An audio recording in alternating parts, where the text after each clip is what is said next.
The Littlefield House has a haunting allure, steeped in tragedy and mystery.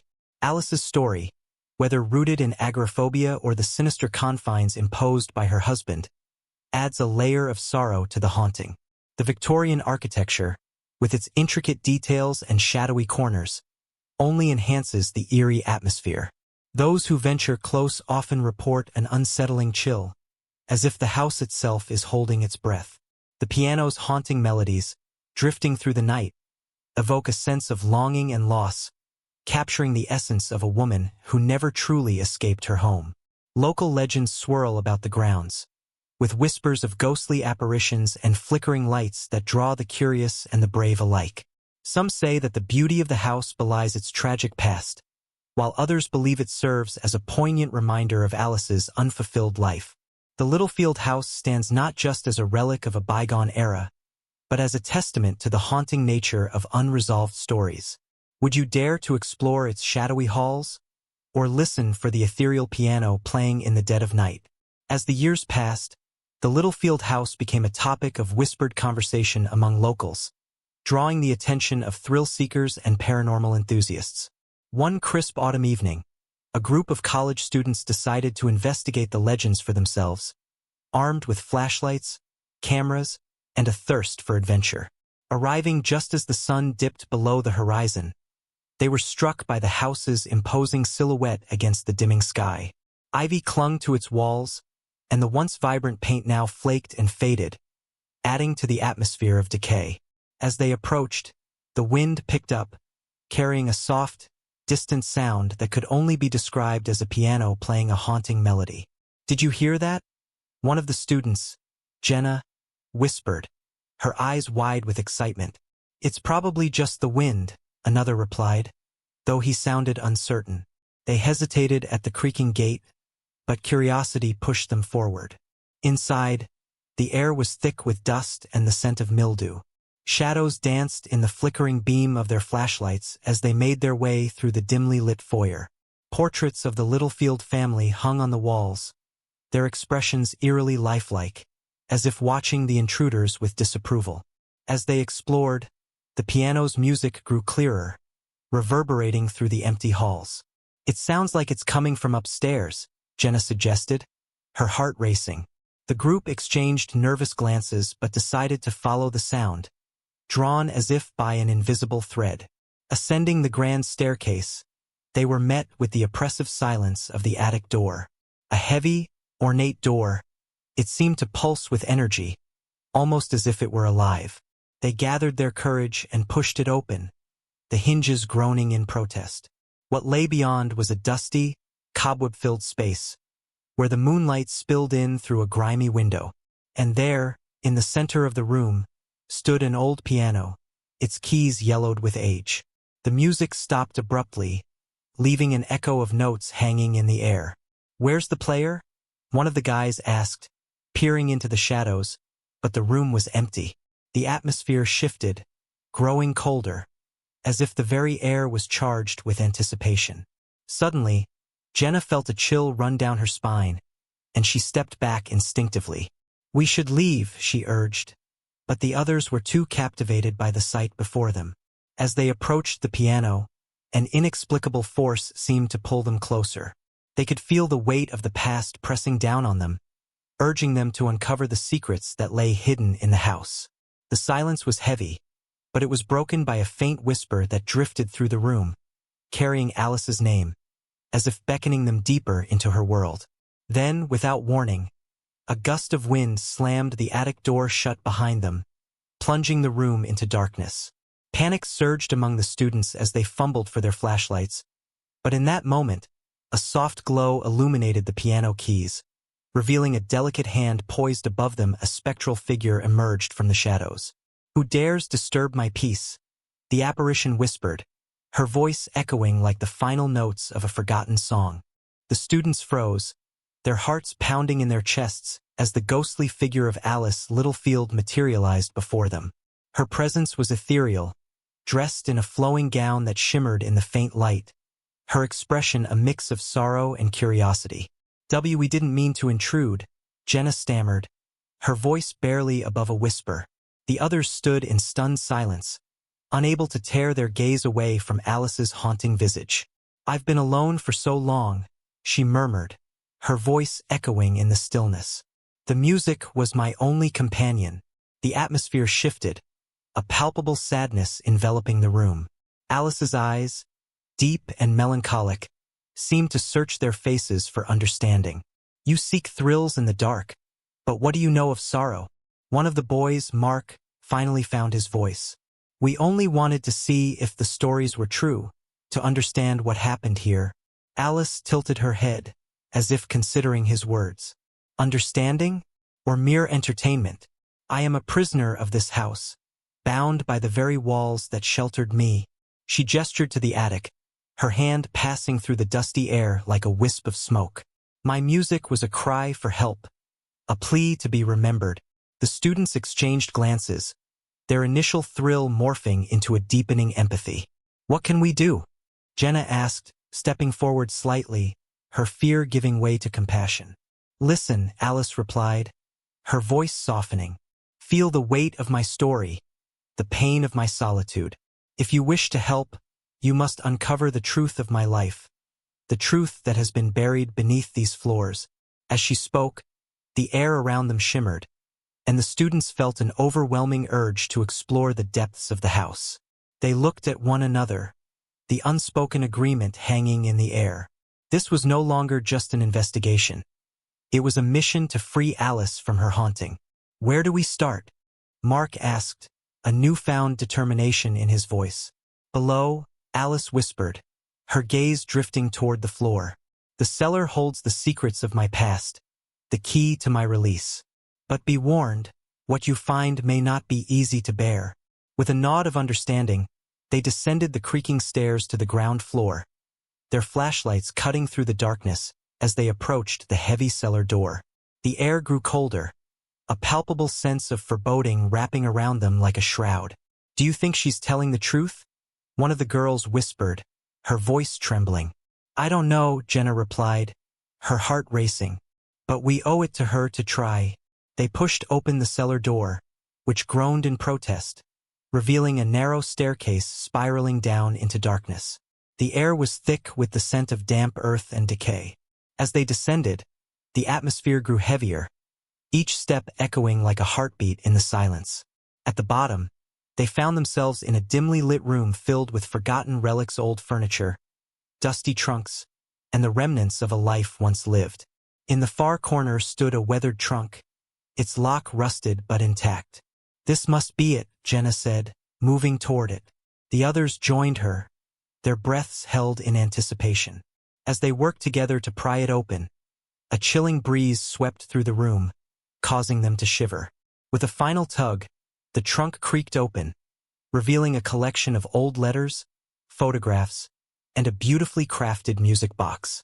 Jenna reached for the music box, feeling an inexplicable connection to it, while the letters spilled out like a cascade of secrets waiting to be revealed. As she lifted the lid, the haunting melody of a familiar tune filled the air, mingling with the whispers of the past. The music resonated deep within them, awakening emotions long buried. But as the last note faded, the atmosphere shifted once more, and the shadows around them deepened.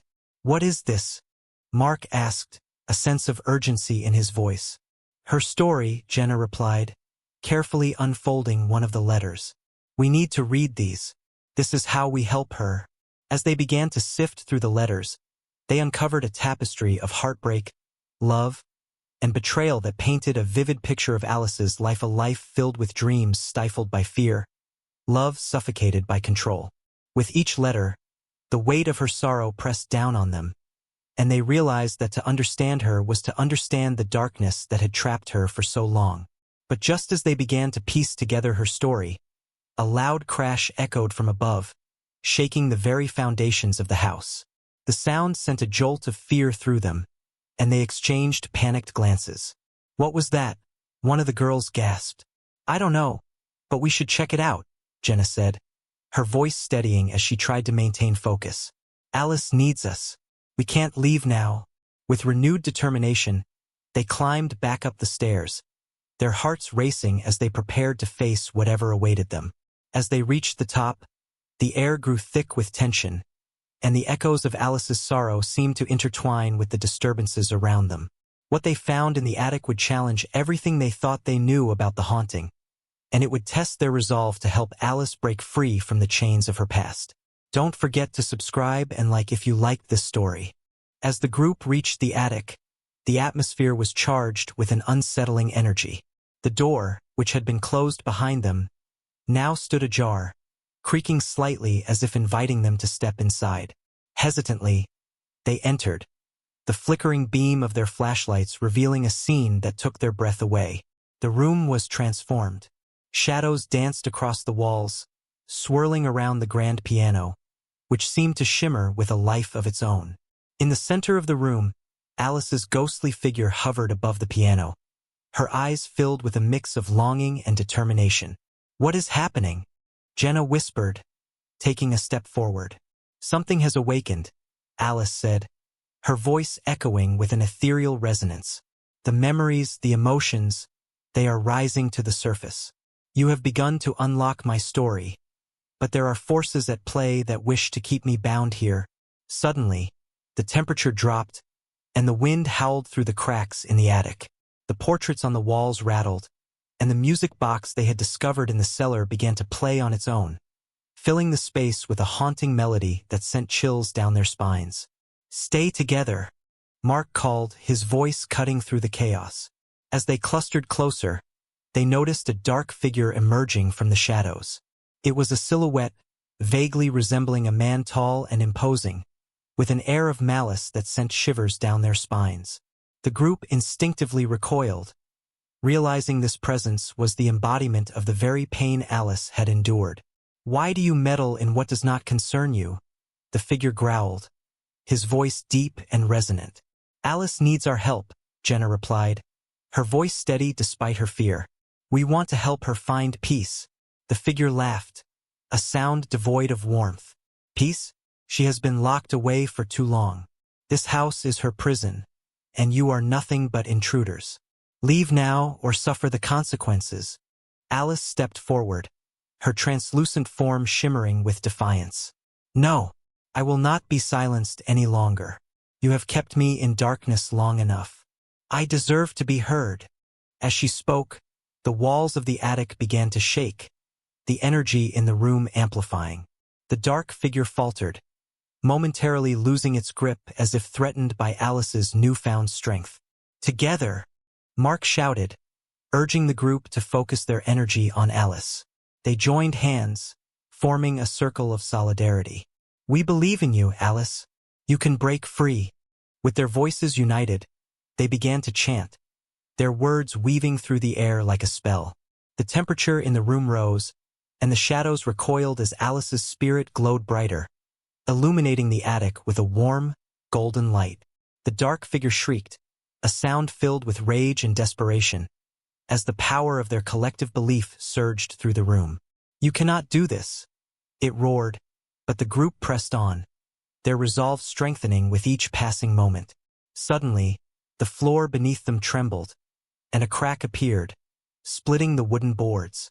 The group's hearts raced as they fought to maintain their connection, their focus unwavering. The letters and photographs from the trunk began to swirl around them, each piece of Alice's past rising like leaves caught in a whirlwind. In that moment of chaos, Jenna caught a glimpse of a faded photograph that seemed to float toward her. It showed a young Alice, vibrant and full of life, standing beside a man who bore a striking resemblance to the dark figure. Her heart ached at the sight, and she realized the connection. The man had once been her husband, but he was now a dark remnant of the control that had suffocated her. With this understanding, Jenna shouted, "This is your past, Alice. You can reclaim your story." Fueled by their unity and the power of Alice's memories, the room erupted in light. The dark figure writhed and shrieked as the shadows enveloped it, pushing it back into the recesses of the house. "You cannot keep her here," Alice declared, her voice now a triumphant melody.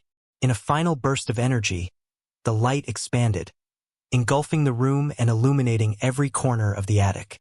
The oppressive atmosphere lifted, and for the first time, they felt a sense of peace wash over them. As the light began to fade, Alice looked at them. Her expression transformed from sorrow to gratitude. "Thank you," she whispered, her form beginning to dissolve into shimmering particles. "You have given me hope. Now I can finally be free." But just as she began to vanish, the floor beneath them shook violently once more, and a deep rumble echoed through the house. "Wait!" Jenna cried out, reaching for the fading figure. "We're not done yet. There's still so much we need to understand." Alice paused, her face a mixture of hope and fear. "Remember my story," she said, her voice lingering like a gentle breeze. "Carry it with you. You must share it, so that I am never forgotten." And then, with a final, radiant smile, she dissolved into light, leaving the group surrounded by the echoes of her past. The attic fell silent, but the weight of her story hung in the air, waiting to be fully uncovered. As they stood together, the reality of their situation sank in. The house was not just a mere haunt. It was a living testament to a life filled with sorrow and strength. They had awakened something powerful within its walls, but the true journey was just beginning. "What do we do now?" one of the girls asked, her voice trembling. "We honor her memory," Jenna replied, her heart resolute. "We share her story, and we make sure that Alice Littlefield is never forgotten." But as they turned to leave the attic, a flicker of movement caught Jenna's eye, a glimmer of light that seemed to beckon them back. Unbeknownst to them, the house still held secrets, and the echoes of the past were far from finished. As they stepped cautiously toward the flicker of light, a deep sense of curiosity mingled with apprehension. The light pulsed softly, illuminating a small alcove at the far end of the attic that they had not noticed before. Shadows clung to the edges, but the glow was inviting, drawing them closer. "What if it's another trap?" Mark murmured, glancing back at the group. But Jenna, feeling the weight of Alice's spirit behind them, shook her head. "We need to know," she said, her voice steady. "It might be a part of her story that we haven't uncovered yet." They approached the alcove, where the light intensified, revealing a small, dusty mirror framed in ornate gold. It was covered in a thick layer of grime, but as Jenna reached out to wipe it clean, she was taken aback by the sudden clarity that emerged. In the reflection, they didn't just see their own faces. Instead, they saw fleeting images of Alice's life, her laughter, her joy, and the dark moments that had bound her. The mirror seemed to play out scenes from her past. Her wedding day, moments spent at the piano, and the haunting shadows of her confinement. "This is incredible," one of the girls whispered, captivated. "It's like the mirror is a portal to her memories." But then, the reflection shifted, showing a more chilling scene, a confrontation between Alice and her husband, the dark figure they had encountered earlier. His anger was palpable, and Jenna felt a deep sense of sorrow and rage on Alice's behalf. This is the moment, Jenna realized. The moment everything changed for her. Suddenly, the mirror pulsed, and the images became more vivid, pulling the group into a whirlwind of emotions. They were no longer just observers. They felt Alice's pain and desperation coursing through them, wrapping around their hearts like chains. "Don't let go," Mark shouted as the brightness of the memories intensified, threatening to engulf them. They held on to one another tightly, the bond of their shared experience anchoring them. "Remember why we're here," Jenna urged. "We're not just witnessing this. We're here to set her free." With every ounce of strength, they focused on Alice's essence, the joy she once had, the dreams she lost, and the hope she had just begun to reclaim. They envisioned her breaking free from the chains of her past, her laughter ringing through the house, filling the empty spaces with warmth. As they concentrated, the mirror brightened, reflecting their intentions. The swirling images slowed, allowing them to see Alice standing in her wedding dress, the light surrounding her like a halo. In the reflection, she turned to them, her eyes filled with gratitude. "Help me finish my story," she urged, her voice echoing in their minds. "I cannot do this alone." In that moment, Jenna understood. "We need to share this," she said, addressing the group. "Alice's story needs to be told. We have to write it down, make it real, so she can be remembered and honored. The others nodded, their fear dissipating as they felt the power of their collective purpose. They began to chant her name, a mantra of remembrance and love that resonated in the attic, shaking the very foundations of the house. With each repetition, the mirror glowed brighter, and Alice's image became clearer, filled with light and hope. "Thank you," she whispered, her voice blending with theirs. "Thank you for seeing me. Thank you for believing." Suddenly, the mirror shattered into a million sparkling fragments, showering them with glimmering dust that filled the attic with a warm light. In that instant, they felt the weight of the past lifting, replaced by an overwhelming sense of peace. As the last echoes of Alice's presence faded, they stood together in the now silent attic, the remnants of her story woven into the very air around them. "Let's go back to the trunk," Jenna suggested, her heart racing with the urgency of their mission. "We need to write this down. We have to make sure everyone knows." Together, they descended the stairs, the shadows of the house no longer feeling oppressive, but rather filled with a new energy, a spirit of resilience and hope.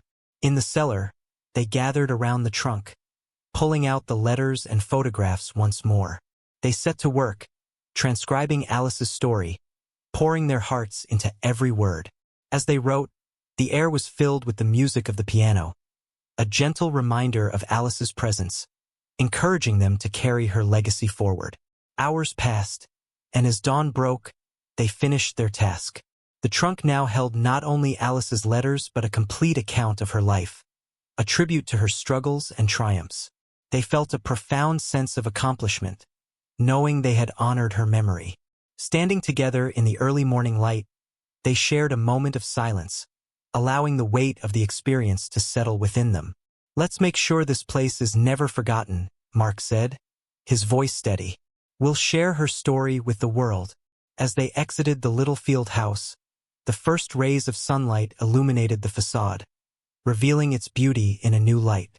The haunting presence they had felt was replaced by a sense of serenity, and they knew Alice had finally found peace. In the days that followed, they organized a community gathering, sharing Alice's story with friends, families, and local historians. The Littlefield House transformed from a place of fear to a symbol of resilience and hope, a reminder of the importance of understanding and sharing the stories of those who came before. And as they looked back one last time at the house, they felt the warmth of Alice's spirit surrounding them, whispering a final thank you, a promise that she would never be forgotten. Don't forget to subscribe and like if you liked this story.